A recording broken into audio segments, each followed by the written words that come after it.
Well, we're about to start the painting. So I hope you're going to enjoy this, because it kind of has taken quite a bit of work to get to this stage. So the body's had the last part of the gesso put on early this morning. You can just see a little bit there. And because it's been so hot and sticky, it's actually quite difficult to get little lumps and things out of it.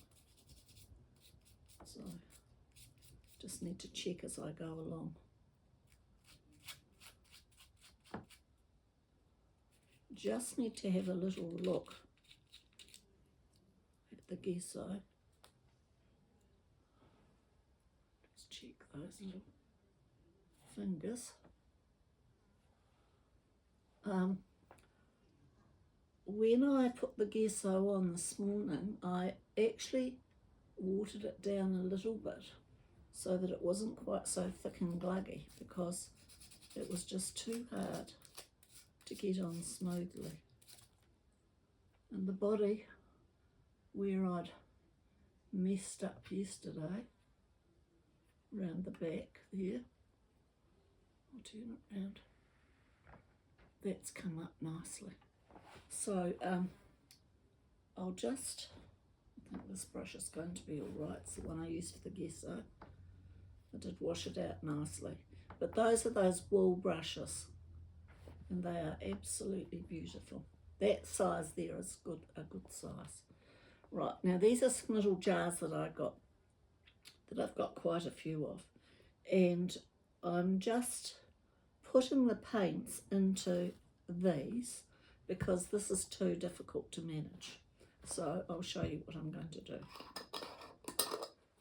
So this is the same as that multi one there, and it arrived without a label on it, but it's exactly the same. So I bought several. It's like everything today, it's a bit gluggy.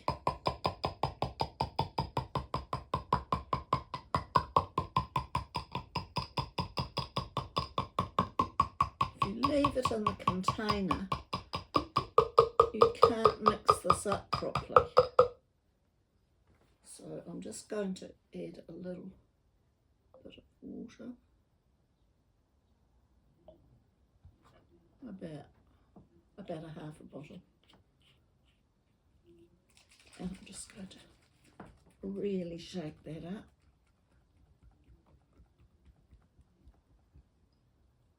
That's going to be all right. And then I'm going to tip that all into there. And then most of it's come out, so that can go in the rubbish over there. And then I'm going to stir this up.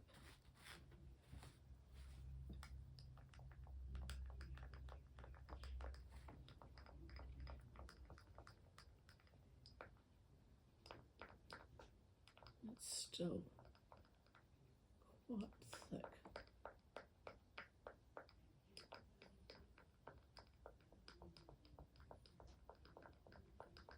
You are actually better to do 3 layers of thin paint than 1 or 2 of great big thick stuff, because you can't actually get, I'm just going to add a little bit more water. You can't get a nice finish on it if it's thick and gluggy. Now I'm going to put some of this extender into here. It's the same brand, and it's a thing called extender. I'll just put that much in there for now. And that means I can get my brush down into there. Well, I'm just also going to get something out of the cupboard. It'll come to me in a minute. Okay. So I've just wet my brush, and I'm just going to dip my brush in a bit of extender and dip my brush in a bit of paint. And I'll start on the hands because they're nice little things. And then I'm just going to gently paint. Now that's actually quite wet. So I had a bit much extender on there.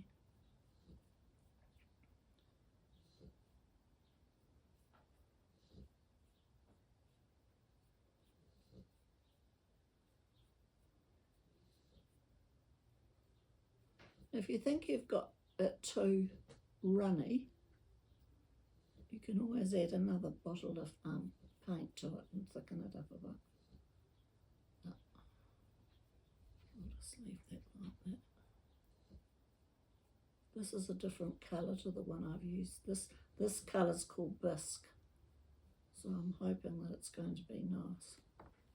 If I don't like it, well, I'll add some pink to it. It's very thin.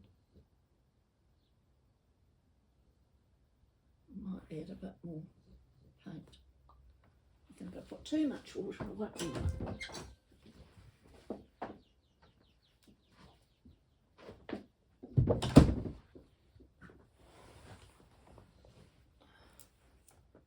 I'm just going to add about half.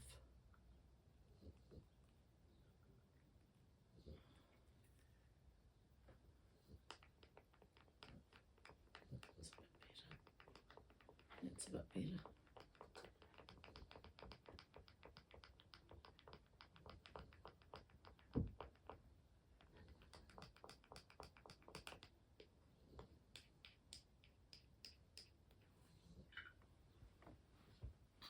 Try it again. Yeah, that's better. I probably added a little bit too much water.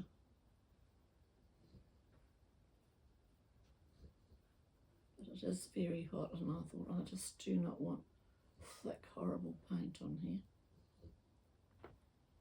That one. And it dries pretty quickly. So I'm just noticed something on this body I just want to sand off.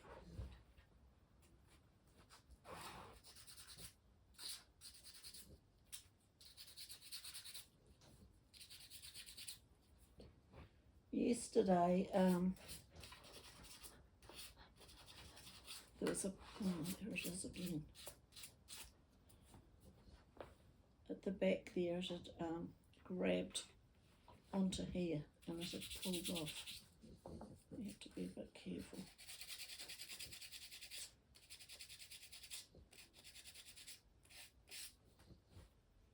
I've sanded it, so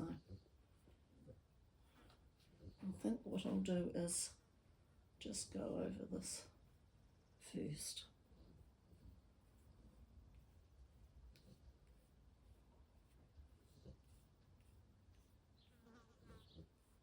Now the first coat never looks very wonderful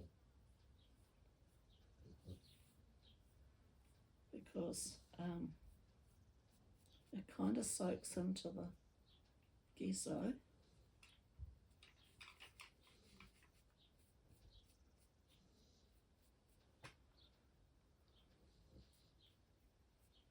That's better. Round into that top bit. This bisque is quite orangey. So if I don't like it,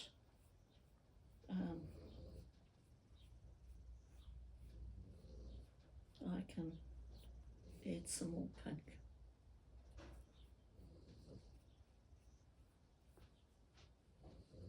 But then it is a colour. If you look at Hannah's body in there, that's quite orangey.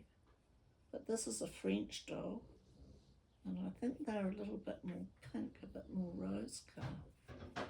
So we'll have to look.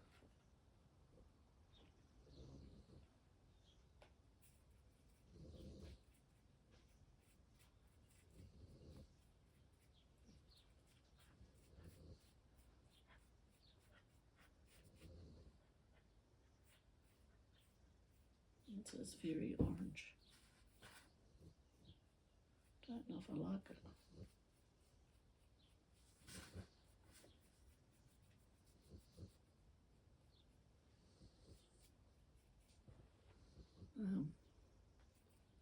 My resin paint that I used to use is a lovely pinky colour, and I had the lady mix it up for me so it was just about the same colour as an antique body I had. It was really lovely, but oh, that's come off again.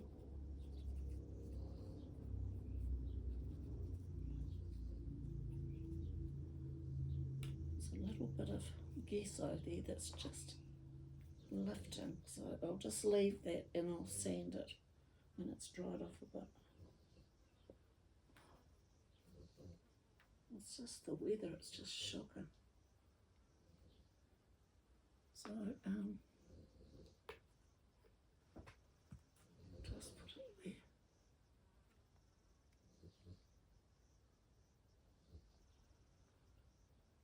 It looks patchy at the moment, but when I get another coat on it'll be fine.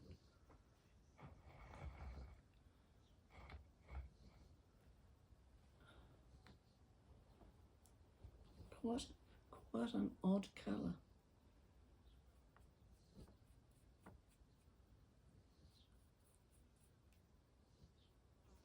So I think I'm probably going to mix another lot of paint up. I might even have some that I mixed the other day that will do.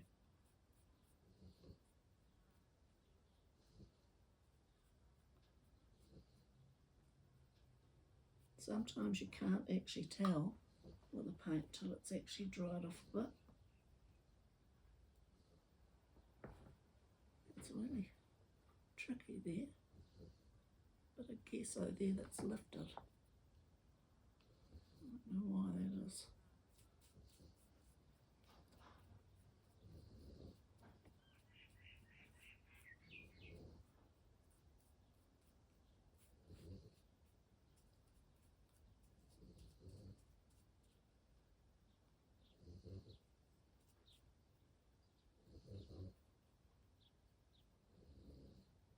It's so very hot.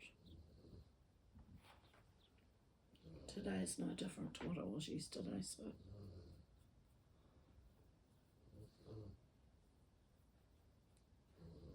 oh, that's thicker.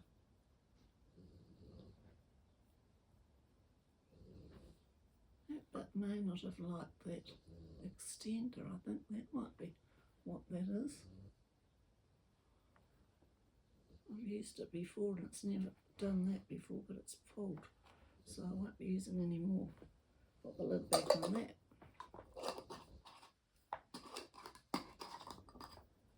Could just be this particular paint and that extender. See, there's another bit that's lifted. Just there, you see that?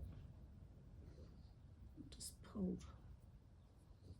I'm not going to worry about that in there because that's going to have leather over it.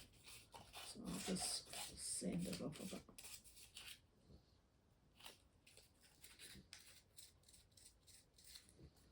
You can see how it just peels off. And that's where there's pressure on it. I think I might just put some more gesso on there. To find another brush. Maggie, no, you'll have to move. Come on, Maggie.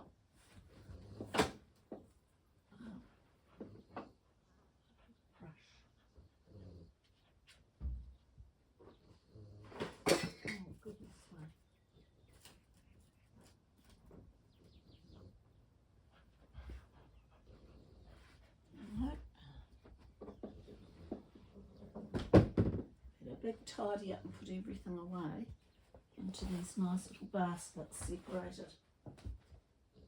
Actually, here's some here. Here they are there.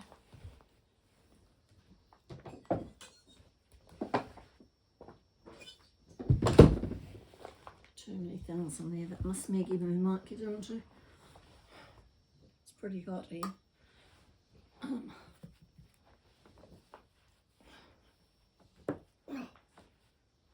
It's so hard to open.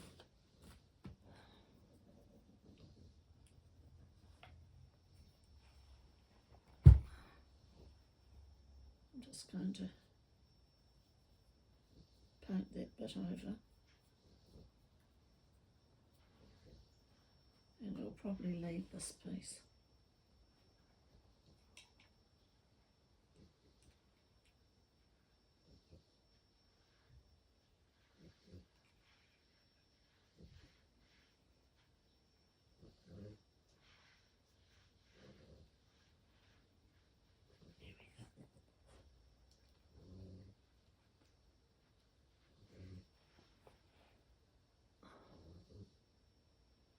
Just want that to dry.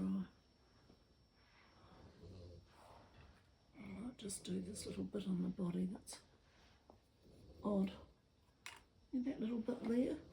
That was where I had a bit of extender on the brush and it just lifted. So that's not a good thing to have on your brush like that. Yet I've used it before. And where that wire's touching, it's not good. I'll just that a bit wider.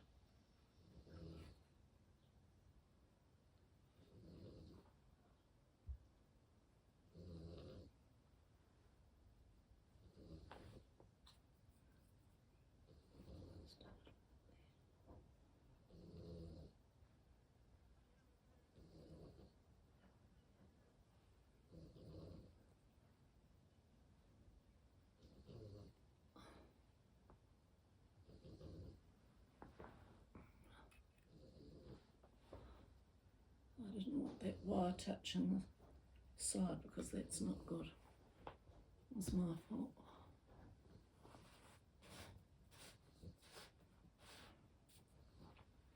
If you put pressure on the paint, like where it's touching and it hasn't dried, it will pull off.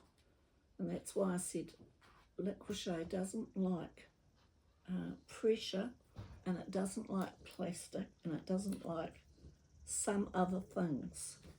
And all of a sudden you'll find it'll just peel off. So you have to kind of keep this part separate until it really dries off. And that paint on there is looking good. This bit here is fine.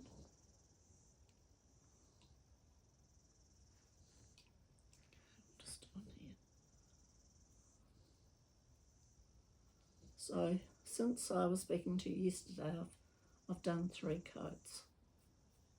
So two yesterday and 1 this morning, quite early this morning. And it's very, very hot here.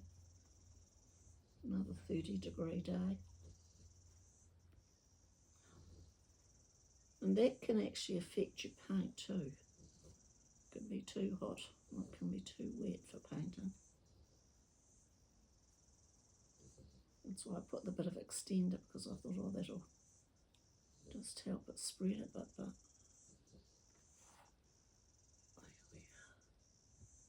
so try and keep that wire away from where you're painting. Once it's set, it's fine, but it's just getting it right.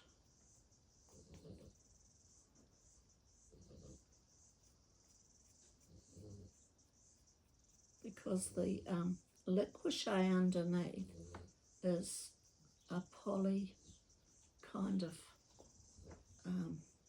paper mache, and it doesn't like being up against something else, and that's what I had trouble with the epoxy inside it, that it didn't actually like the epoxy, so we had to come up with a way of dealing with that. And like to like. Oh, see there's another bit coming off because it's against that wire.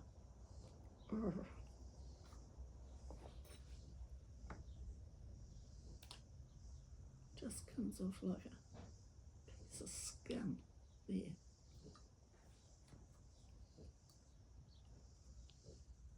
So I should have taken them completely off before I started. Just hang it up the other way.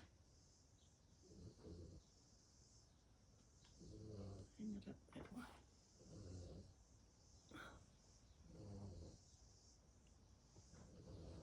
Right. Let's have a look at this one. That one there's alright, so I'll just pull that out and we'll paint this way.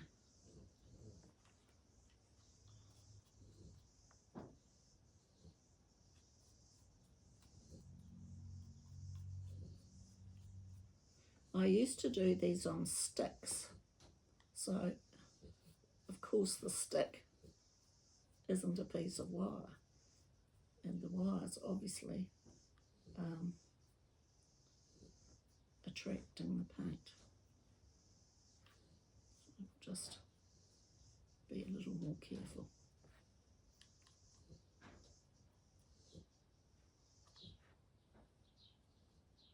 So now you've seen it, you won't make the same mistake, will you?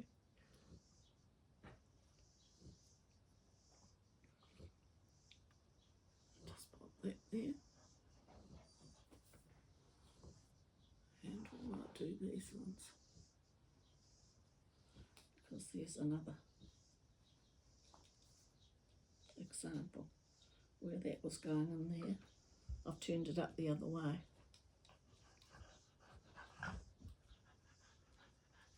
So before you glue anything or put any leather or anything on these pieces of doll body, you need to make sure that this paint and the sealer that we're going to put on, which we're not doing today because it needs to dry, you have to let it dry, because if you try to put it on while it's tacky, the paint will lift. Same thing as that wire did. And it will just lift off the Li-qua-Che. So just have to be careful. And of course, if there's any little spots, like there's a couple of little bits here I can see, like little paint bits, I can sand that off before I do the next coat. I don't want that there. So I'm going to put that round into that slot there.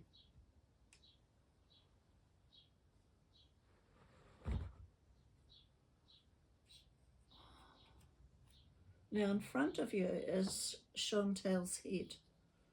And as I said, I made her in 2000, so that's quite a long time ago. And she had a body that was made out of a latex that we used to get here in New Zealand. But the person who made it died, and they took the recipe with them. So we in New Zealand couldn't get any more of this latex. And so that's why I kind of started looking into something else that I could make my bodies out of. And it was very hard to get the correct thing. So when I looked in the cabinet, poor Chantel, her body had gone all sticky and kind of brown on one side and stained all her beautiful clothes. She was looking very sad. And usually I've got a few dolls that their clothes are gone off like they do, silk dresses that don't last forever. And sometimes I think, oh, well, I've moved past that, I won't bother redoing you. But she was such a beautiful doll. And it's interesting because she's actually a pink bisque head. and she would have been a Sealy's porcelain, and her porcelain is beautiful. And now I'd very rarely use French bisque. I only use white, and especially for antique reproductions I prefer painting on white because you get a better colour. But Chantel's lovely and her bisque is lovely, so I decided I'd make her a new body. It'd be really good if we could do that to ourselves. Not quite as easy, is it?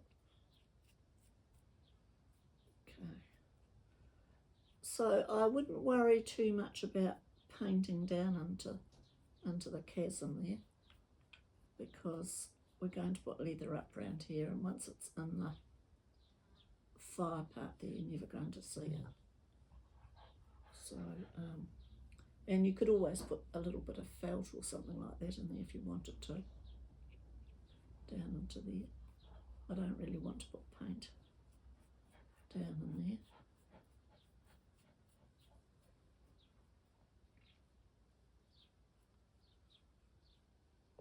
This colour is still quite orange. I don't really like it.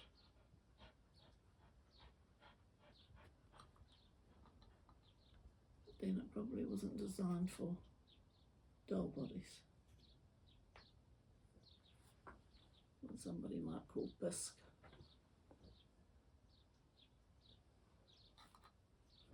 I'll just do underneath here. These wall brushes are just so soft. There are quite a few sizes. I can't remember how much exactly they were, but there's about 10 brushes, and I think they're about $11 for a whole pile of brushes. And I've even given a set to my husband for his woodwork, because he puts stains and things on some of his wood turning, and I thought that'd be useful. He's making some wooden tulips that have to be coloured, and they put on the lathe and then they spray them. They touch up the edges and they're quite gorgeous. So, see what they're going to be like. He's out there making wooden trays today. Beautiful wooden trays made out of New Zealand wood.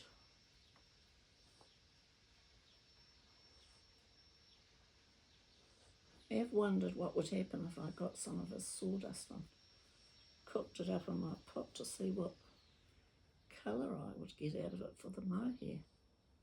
I have to try that. I've been out there today asking him for something, and he said, "What do you want that for?" I said, "Because I need it to put in my pot." And I wanted 2 or 3 rusty nails, and he said, "What do you want that for?" I said, "Because if you put iron into your dye pot, it saddens the colour and it makes it go duller and not such an intense colour. And I'm trying to get a brown that's kind of a more natural colour, not a gingery brown." So that's what I did last time, and it worked really well. He said, "Oh, I don't have many rusty old nails, I'd throw them out." I said, "Well, you need to keep them for me."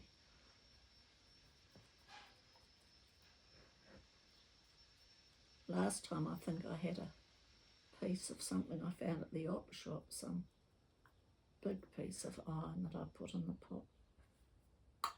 It made a real difference. Dyeing with natural products is quite an art form, so it's not something that a beginner would try on really good mohair. You have to do a bit of an apprenticeship.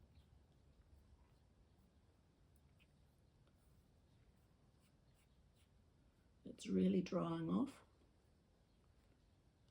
and get a little bit more on.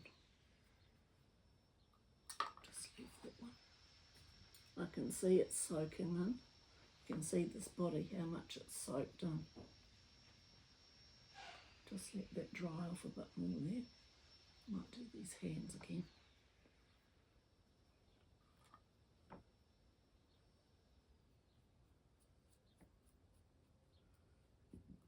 When I first mixed this up, it was the paint was a bit bubbly, but it's gone off.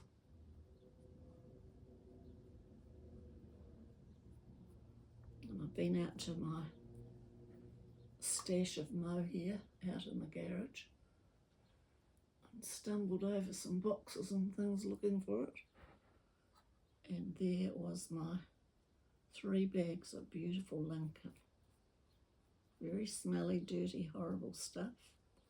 But it's been washed out, ready to dye. I'm hoping to do some brown Lincoln as well, because I can get that lovely long length for the BBs that I'm making.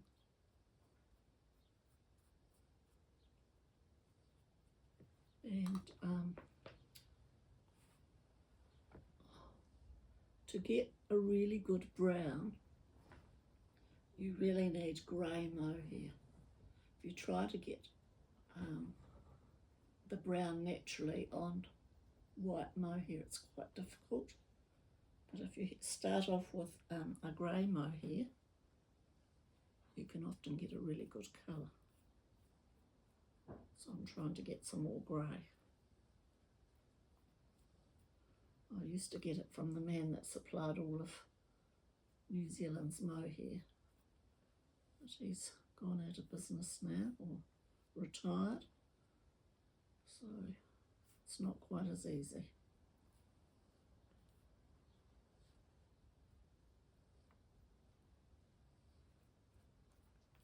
It's just for me. So if you go to your op shop and look for an old crock pot, one that you can just use for your dyeing, then you can use that. Do I have this here? Here it is.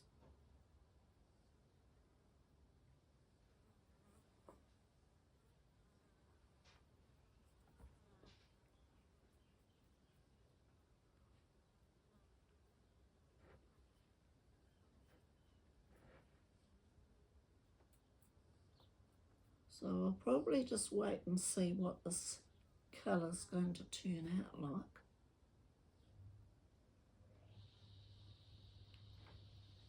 And I'd like to compare it to a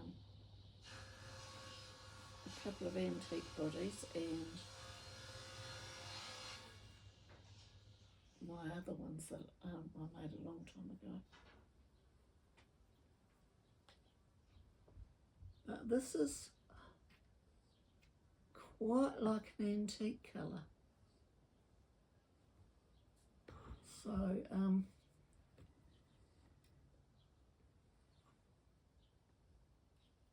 I know the German bodies are all this colour.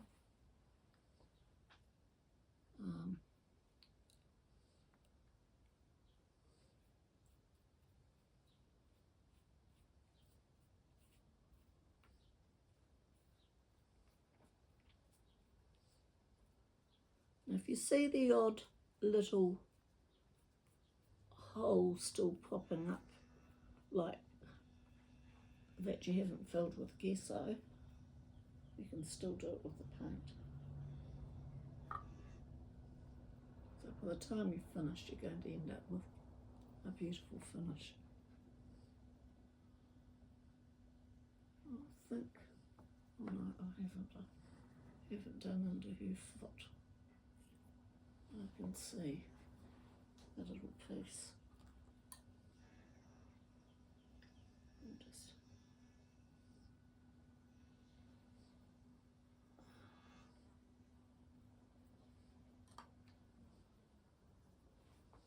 said, if you look underneath you often see something. Just caught my eye there. So we'll do this one here now.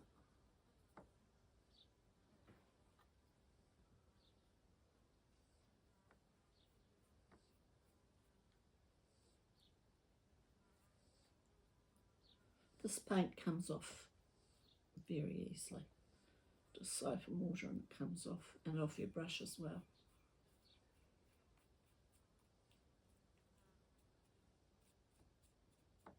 I do have this spray painter, but I've always painted with the brush, and I enjoy painting. So just a little bit there.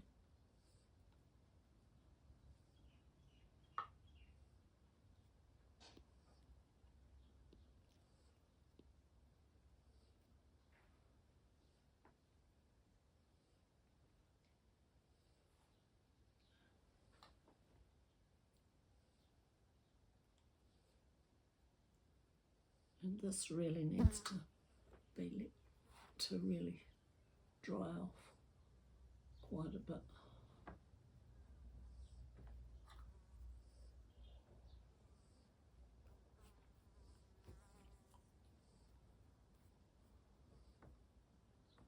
So I'll probably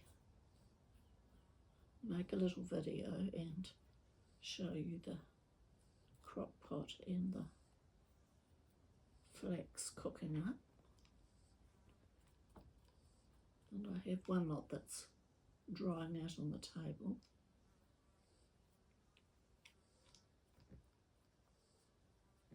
And because I have really sore shoulders, I'm going to have to be very careful how I comb it out, because I have a thing called bursitis in my shoulders and it's nearly killing me. So it takes me a while in the morning to get mobile. I don't really want to end up aggravating it. Anyway, I've got a thing called a hackle. And what is a hackle?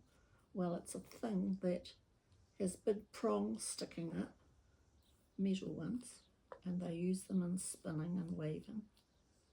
And they pull the fibre through them, and it breaks the strands up so that they can card their wool. And I bought myself one so that I could break up the mohair and do it a little more easily, because I was just using a dog comb, one of those ones that pulls knots out, but it was very, very hard on my wrist. So I bought the hackle to see if I could speed up the process a bit and relieve the pressure off my wrist. So I think that bit there's going to be right.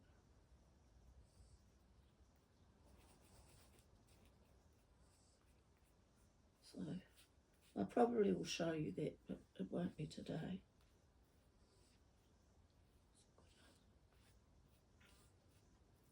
I've got quite a bit of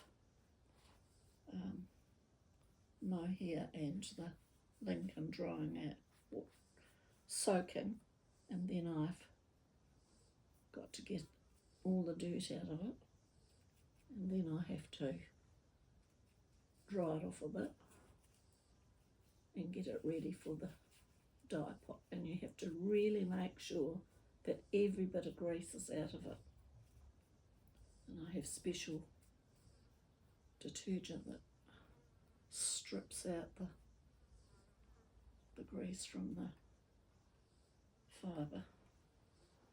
And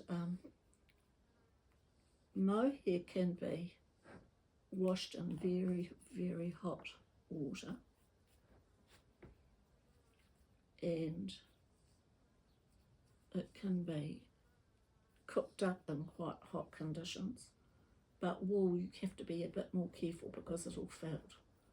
So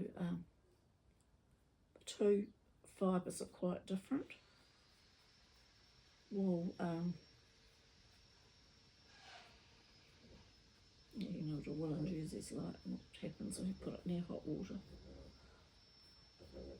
And so when I'm doing the mohair, I try to keep the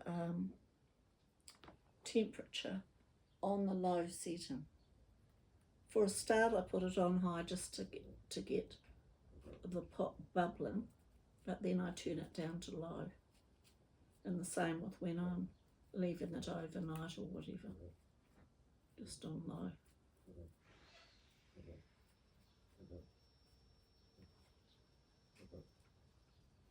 Put it in there.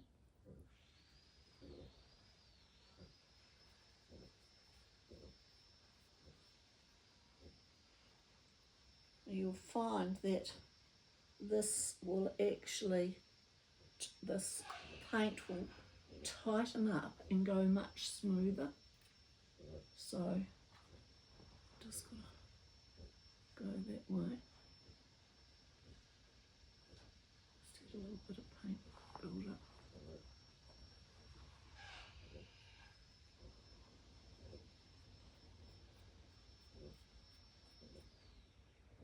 So those are looking quite nice.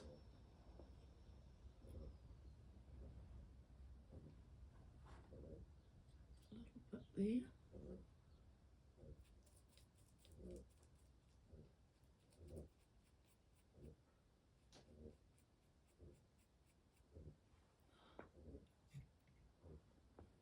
This particular paint is slightly different to the ordinary folk paint that I've used. This is the multimedia one.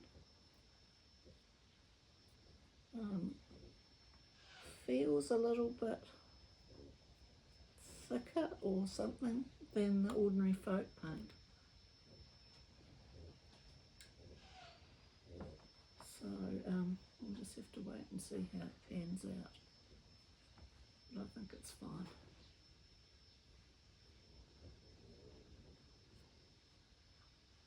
Right. So I'll just explain a little bit. Just wipe that off there. This will come off my hands. And on the video I made yesterday, it showed up that I had really brown nails. And no, they weren't dirty. It was because I've been dipping my fingers in the flax. Now, if you live in the States and you've heard me say flax, it isn't the flax that they use to make fabric with. Our flax in New Zealand is a different species, and it's called Acrylic. But the one that I'm using is one called Cooksey, and it is the mountain flax, and it has a smaller stature. It's greenish, medium size. It's not a big, huge flax, and it has pods that are quite long and they tend to hang down. And when they're dried, they're quite a lovely dark brown, whereas the harakeke that we used to get up at Gulf Harbour produced a much redder dye. Now, if you harvest the flower, the one that comes out just before Christmas, the bright red one, I used to get a colour I called Tudor, which is a really bright red, Elizabeth I red. But if you leave it until the pods are set and it started drying off, you'll get a much richer brown red. But the one I'm using is the only one that I have found that produces a lovely brown. And if you dye over grey mohair, I've actually got really, really dark colours. Some of it I had to double dye to get that colour, but it's quite good because I've tried different commercial dyes, RIT and others, and I haven't got anything as good as what I dye that with. And the other really good brown, which is like a German brown, is your walnut.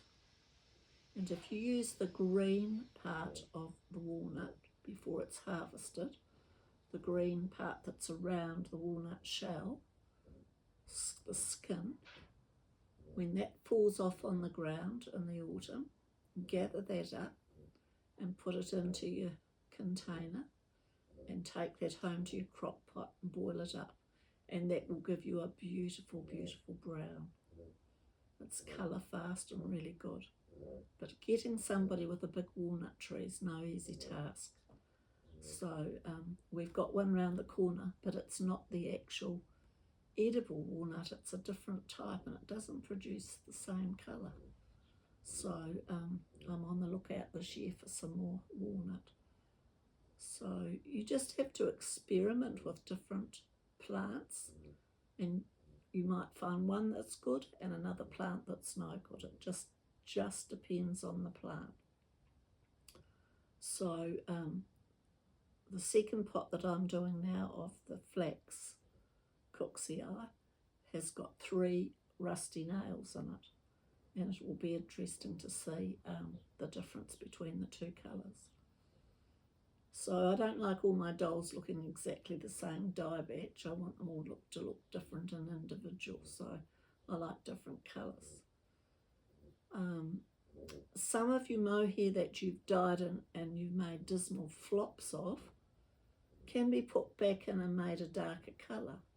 So that's an option, and if all else fails, get yourself some commercial dye and put that through it. And if that doesn't work, then put it on a board and get a human's hair dye and try that. So you can try them all. I had a lady come to class years and years ago who was in charge of all the hair dye people in New Zealand. She used to take the hair dyes around to all the chemist shops and all that. And she came to a class and she said to me, she said, "Oh, I'll sort you out, Maureen, with some hair dye and you can try it on the dolls and come up with some great ideas." Well, I tried everything and most of them came out as red, and I just could not make them work. And the reason being is that mohair doesn't have a cuticle like hair. It has nothing to hold that colour onto the shaft, onto the cuticle of the hair. So to dye mohair properly, you need to either pre-dye it, have a mordant, and in the case of what I'm doing out there, those 3 rusty nails will actually act as a mordant. So you do have to know what you're doing. There was something else I was going to say too. The dyes that are tannins are different to dyes that have to be mordant. So if you have something like a flax or tea or coffee, they are actually tannins. And if you see a creek and it's that brown sort of colour, like some of the creeks in Australia, you can see they're quite muddy and brown looking, that's because of the tannins in the plants making the water brown. So that's just a natural dye. So I hope you've enjoyed this afternoon. And this here is Chanel's head, and I got the fast mache out last night, and when I looked at her head, it actually had a polystyrene plate, and I thought, I'm not putting that back on her. I'm going to all this trouble. I'm going to do this properly. So I made her another plate, and I'll just lift this off, show you. Firstly, I cut a piece of cardboard, then I sellotape that around, and I cut it out of that nice thick cardboard, because this is quite a big head.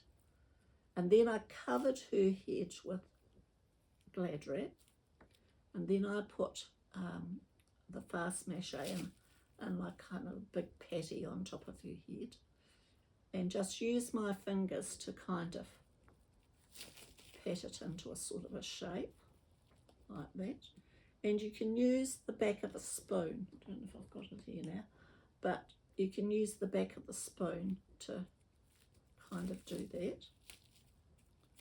And then you put another piece of Glad wrap over top of this, and like pastry, if you rub through the Glad wrap, it'll smooth this out.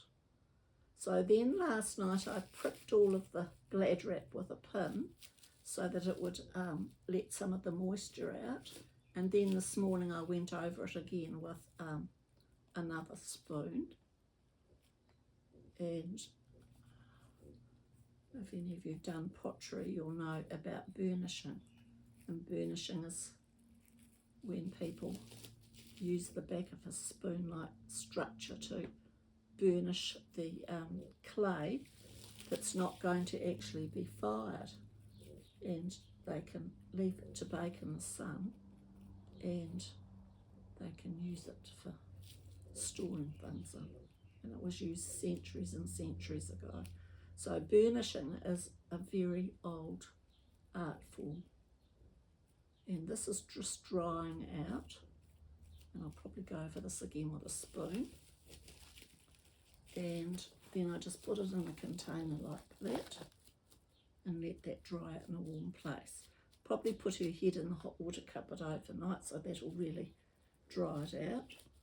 And when these dry, they're reasonably light. They're not heavy, but they're, and I like them because I can't stand polystyrene on a doll like this. I don't think it's the right thing. But you could actually add some sawdust to this, and you'd get something that was a bit like a cork mixture. And I have done it on the little fashion dolls, and it's quite successful. So that's just another little tip for you. So fast masher, that was quite a big bowl full, I suppose, like about that much. So you'll soon go through a packet if you're doing lots of bodies. I'm not sure about the colour.